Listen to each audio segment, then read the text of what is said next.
Welcome to the Tech Walk with Mubadala in New York Sail Grand Prix. It is great to be back. SailGP was actually racing here in their first season back in 2019. But check out this iconic backdrop. It's going to be fantastic to have all 10 F50s racing this weekend, and it is crunch time. This is the second last event before the grand final. So it is all on. New Zealand is looking pretty good at the top of the leaderboard, but there's at least 5 other teams battling for those final 2 spots in that grand final. So it's all to play for this weekend. Let's dive on into the tech side and see how everyone's feeling ahead of the racing. Mike, how good does it feel to be here in New York and racing this weekend? Oh, it's amazing. I mean, Freedom Tower's right out here, most inspiring building in the world. We just saw our boat go in the water. Yeah, really excited. Yeah, you guys are heading out today for some training. It must be nice to be able to get some more minutes on the water. Yeah, I mean, we're just starving for minutes, right? We're still counting our practice time in minutes. Most of them are counting it in hundreds of days, but that's just an excuse, and we got to get better every day. And nobody really cares that we don't have, the practice days. So we know in our head that we got to work, twice as hard if we're going to close the gap. And SailGP was here in 2019, but this race course, you probably know better than anyone. What can we expect? Yeah, I don't think anybody knows this race course, just to be fair. I do live here, but I think I've sailed out there one time in my life. So, yeah, it's going to be tricky. The wind comes around all the buildings. I assume it's going to be a very tricky race course, but more importantly, it's going to be a hell of a show for the people in New York. There's 9 million people that live here. It's a real privilege to have SailGP here, and I think when they were here in 2019, it was awesome, but the league has grown so much in 4 years that this is really our first time in New York City as a proper, global league, and it's going to be so awesome.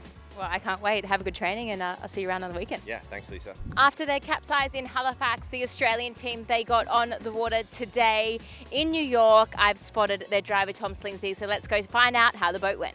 Tom, well, I think they've diagnosed the problem that you guys had in Halifax. Can you kind of give us a bit of an insight into what happened there and how the boat went today? Yeah, it was just a faulty button panel in Halifax. It's one of those things that, yeah, I don't know how long the button panel was on the boat, but it was quite a long time, and things like that are going to fail. So I've spoken to SailGP, and maybe we need a system where after 6 months each of these button panels get replaced, whatever it is, but we need to come up with a system where that doesn't happen, because if that had happened on the first reach, at the speeds we were sailing that day, it could have been pretty scary for everyone.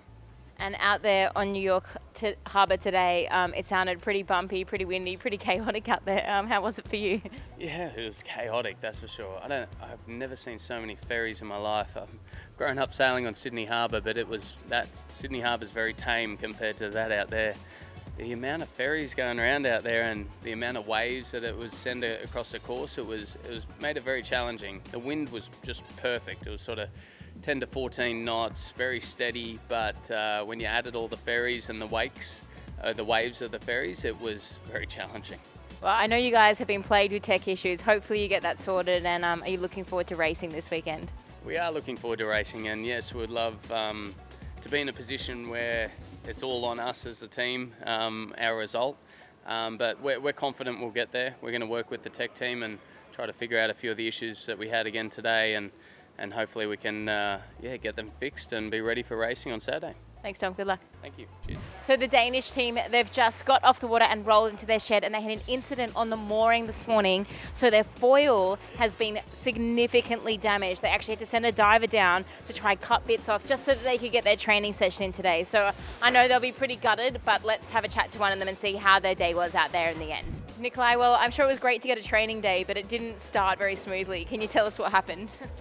Yeah, unfortunately, when we put the boat on the mooring this morning, the chain on the mooring was a bit loose, so it's been rubbing on one of our foils while we're sitting in here eating breakfast and take it easy. And by the time we got out there, it wasn't looking pretty, and we could still hear it. And then we're like, that's probably a board gone. So let's see how bad it is, but we're definitely not racing on that board, and so we just got to see what we race with this weekend.